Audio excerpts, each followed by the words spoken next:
Fotos from Frazetta Comics, along with Tim Vigil. How you doing? Doing good. How you doing? Doing all right. Well, give me the projection of what you got coming up this year for Death Dealer. All right, well, no, not Death Dealer, Frazetta Comics. Frazetta Comics. Right now, just last week we introduced Moon Maid, which is our first book of the year for 2009, with Tim Vigil on art. I wrote it and colored it. And then in March we have Freedom, which is our first Frazetta Western, which is like brings a Western theme into like the whole Frazetta line. So we're not marked as just fantasy or sci-fi or any of that kind of thing. And then we jump to Neanderthal with Tim Vigil and I on it again, which is probably one of my favorite books so far, because the story is just told with the art, with sound effects. So it's not your typical comic book that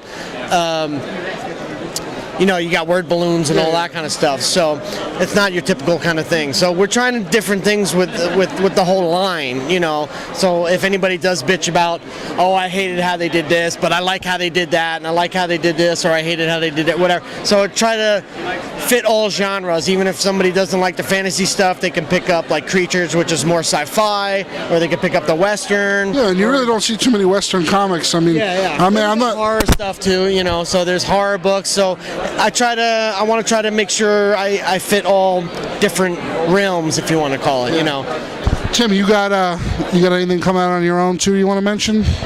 Well, I'm working on the conclusion of Faust, and there's like 2 issues left, and that's what I'm working on. But that one won't come out for a couple years, probably. Well, cool. Thanks, guys. Hope you do well at the convention. Yeah.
In the whole universe, there is only one place where you and the children are safe, whether you like it or not, and that is in the garbage pail.